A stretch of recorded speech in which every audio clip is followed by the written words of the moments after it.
Hey everybody, it's Paige from Mosaic Moments, and today I am demoing with the corner strips die. If you would like to see a basic video on how to use this, you can click the link on the top right now to see that video. But today I'm going to be doing a more advanced technique. First of all, I have this photo here. You can see this house was taken far in the distance, so it's really small and it actually can fit into that strip space really well, and this one too. So basically the technique I'm going to be doing today is using the strip die to cut multiple photos. The largest strip is too long for a 4x6 photograph. So if you would like to cut a photograph with that piece, you are going to have to print out a 5x7, which I am going to be using for my layout today. So before I started this video, I cut these pattern paper strips with my matte knife and ruler because we don't have any dies that are quite that long. Anyways, so now that you have been introduced to the corner strips die, let's get started. Alright, the first step is to choose which corner strip size you would like to cut with first. I'm going to be cutting with the one that is 3x3 squares long on the grid paper.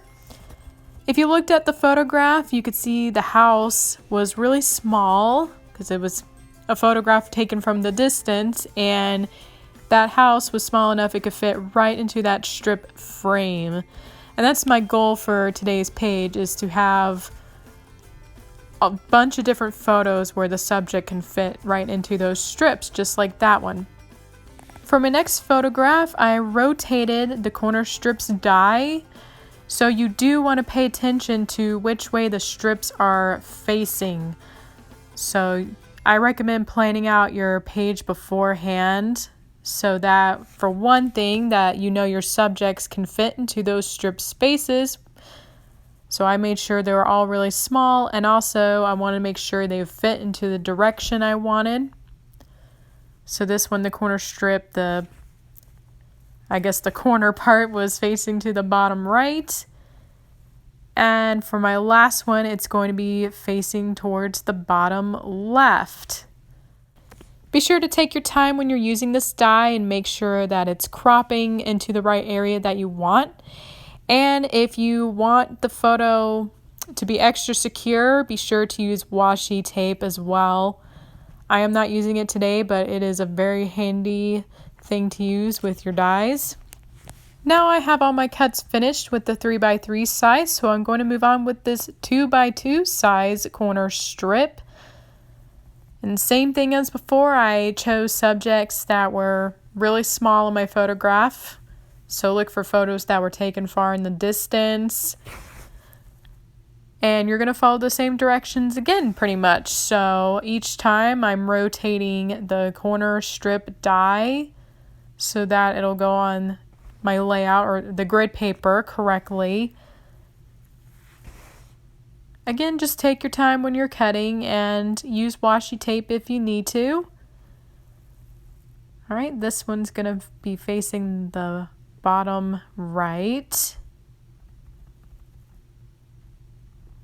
So the nice thing about using the corner strips die or cropping your photos smaller is that you can focus a lot more on the specific subject in that photograph versus if it was really large. So it's just, this is a fun new way to crop your photographs smaller versus just cutting them into little squares, pretty much.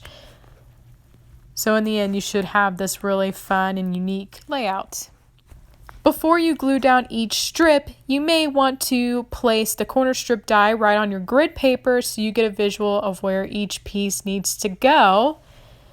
So I'm first going to create these 1-inch squares that'll be right in the center of my grid paper. As you can see here, I'm using a 1-inch punch to make it faster and easier. If you don't have the punch, you could still use the corner strip die, but I mainly decided not to use it because it's so big. And you could also use the 1x1-inch square die in set A, but again, I decided to use the punch because it's just quicker.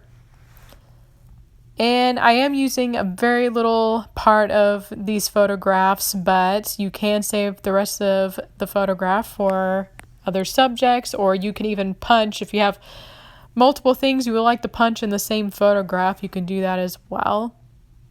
So maybe you had like 4 different houses in one picture, and so you just cut each of them with the 1-inch square so you don't have to print 4 different photographs like I did here. Alright, next I'm gluing down the 2x2 strip sizes.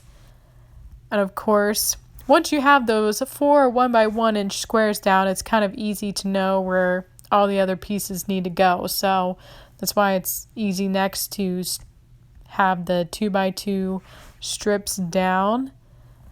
And of course, by looking at the subject in the picture and seeing the direction of the corner, you know exactly where it needs to go. All right, now I'm placing down the 3x3 strips. The glue I'm using is the Hermodado dispenser, and then I am using repositionable glue. This is a very good brand, by the way, if you're still in the search of looking for the right glue to make your scrapbook pages. Alright, this is the last piece of the 3x3, and you can see how it's coming together, and so far it looks really neat. Now I'm going to be cutting my 5x7 photographs with the largest strip die. This will cover 4x4 squares on the grid paper. And I use my scissors to cut around it so I could save more of the photograph for other projects. Of course, I rolled it through the machine. And in case you haven't noticed, as usual, one of our tips is to put the die in at an angle. All right, there's the first cut. And again, I'm going to put the strip now in the opposite direction of the way the first one was facing. Use my scissors again to cut around it so I didn't waste a lot of the photograph. And if maybe you noticed this time the die was placed at an angle when I put it through the machine. All right, now I have those 2 pieces.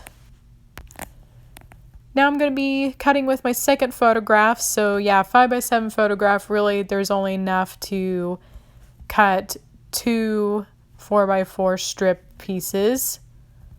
So I'm going to go get this one done really quickly. So that was my first cut, and then I'm going to cut the second piece in the opposite direction using the same photograph.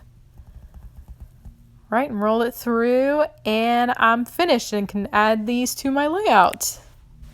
Now I am repeating the same steps as I did before. So these photographs, it may not matter where I place them because they're just florals, but again, with the corner strip die, you do want to make sure when you're cutting that the corner strip is being cut in the direction you want it to go on your grid paper. So I did cut intentionally in these directions with my floral photographs here, although again, it may not still look too bad if they were placed in the wrong direction. But if they had subjects like the houses that I used in the other strips, I might be a little annoyed that I have to recut it again because it was turned in the wrong direction when I cut it. Alright, so to finish off this page, I need to fill in these 1-inch squares, so I'm using the rest of my 5x7 photograph to fill that in. So that's one idea, to use your 5x7 photograph because you'll most likely have some extra left. Again, I'm using my repositionable glue and taking my time to glue it on the back and then line it up along the grid lines here. Alright, just got to stick down my last piece here and I am finished. I think this layout turned out very well. It's very unique and it's really neat to look at. Again, my subjects were really far away and they look really small in a 4x6 photograph. And those kind of photographs do look good if you were to make a mosaic page or a panoramic layout.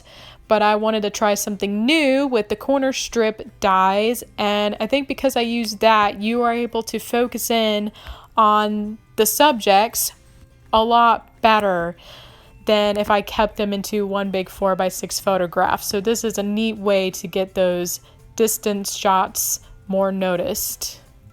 So we have reached the end of our demo. Be sure to give this video a thumbs up if you liked watching the corner strip die in action. And also, if you haven't already, subscribe to our channel so you can be updated on future tutorials. We put out one every week. Alright, I hope you enjoyed today's tutorial, and I'll see you next time.